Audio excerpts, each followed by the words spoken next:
খাঁটি গাওয়া ঘি কিভাবে তৈরি করবেন বাসায় বসে সেই প্রসেসিং আপনাদের কাজ দেখাবো। অবশ্যই সবাই মনোযোগ দিয়ে ভিডিওটি দেখবেন। হ্যালো ভিউয়ার্স, আসসালামু আলাইকুম। নতুন একটি ভিডিও নিয়ে চলে আসলাম। আজকে তৈরি করব ঘি। আপনারা দেখতে পাচ্ছেন এগুলো হচ্ছে দুধের সর। দুধের সর আমি অনেক দিন যাবত এগুলো সংগ্রহ করেছি একটু একটু করে। তারপর যখন অনেকখানি হয়েছে আজকে সেগুলো ব্যবহার করে ঘি তৈরি করব। তো ঘি তৈরি করার প্রসেসটা অনেক লং, অনেকক্ষণ এটা জাল দিতে হয়। তারপর এই যে দুধের যে সরটা রয়েছে এটা একদম পুড়ে যায়, পুড়ে আপনার বাদামি রং ধারণ করবে, তখনই মূলত ঘি হয়। ঠিক আছে, তো এটা প্রসেসটা অনেক লং, অনেকক্ষণ যাবত এটাকে জাল দিতে হবে। তারপরে আপনার ঘি আস্তে আস্তে বের হবে। ঠিক আছে, এখনই আপনারা দেখতে পাচ্ছেন এই যে ছোট ছোট একদম যে হলুদ হলুদ দানাগুলো দেখতে পাচ্ছেন, ওগুলোই হচ্ছে ঘি। তো এরকম পুরে আপনার বাদামি হবে। বাদামি হওয়ার পরে আপনারা ঘি পাবেন। আমি ঘি খেতে খুব পছন্দ করি এবং ঘি আমাদের স্বাস্থ্যের জন্য খুব উপকার। এই জন্য মূলত আমি ঘি তৈরি করে থাকি। আপনাদের ভালো দুধ নিতে হবে, ওই দুধ দিয়ে আপনাদেরকে ঘি তৈরি করতে হবে। পানি মিশানো দুধে কিন্তু ঘি হয় না, কারণ ওই দুধে সরও হয় না, এই জন্য ঘিও হয় না।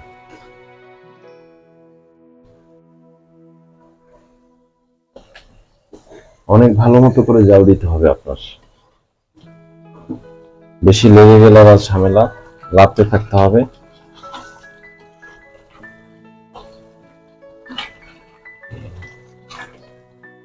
জাল একটু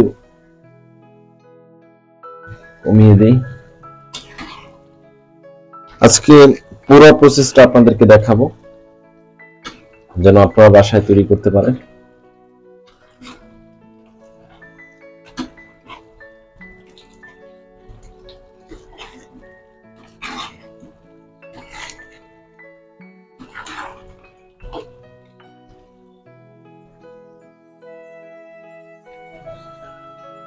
তো এইভাবে আপনারাও নাড়তে থাকবেন, নাড়তে নাড়তে একটা পর্যায়ে দেখবেন বাদামি হয়ে গিয়েছে। তো একটু পরে আমি দেখাচ্ছি আপনাদেরকে কিরকম একটা কালার ধারণ করবে।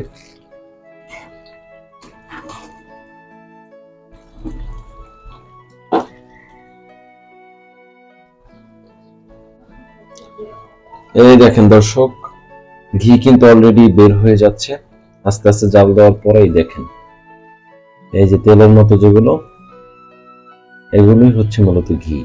তো আপনারা এই যে আর ওই পাশে দেখুন, এগুলোই কিন্তু ঘি। তো আপনারা আরো জাল দিতে থাকেন আস্তে আস্তে, যে এই সরটা রয়েছে দুধের, এটা একদম আপনার বাদামি হবে পুরে, তখনই এটা থেকে ঘিটা বের হবে। ঠিক আছে, তো আপনারা এইভাবে আরো জাল দিতে থাকবেন।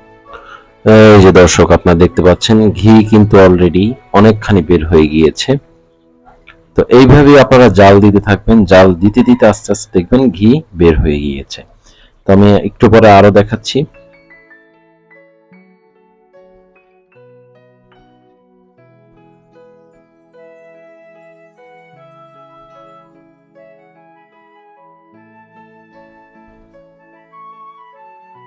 দর্শক দেখতে পাচ্ছেন আরো ঘি কিন্তু বের হচ্ছে।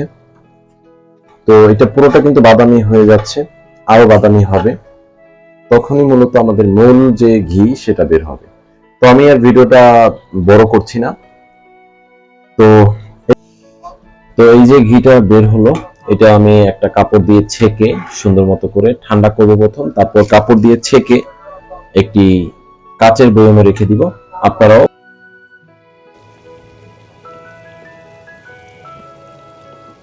সেম কাজটাই করবেন। এইভাবেই মূলত ঘি তৈরি হয়, অন্য কোনো প্রসেসিং নেই। এইভাবে একদম স্বাভাবিকভাবে খাঁটি ঘি তৈরি করা সম্ভব। আপনারাও চেষ্টা করবেন।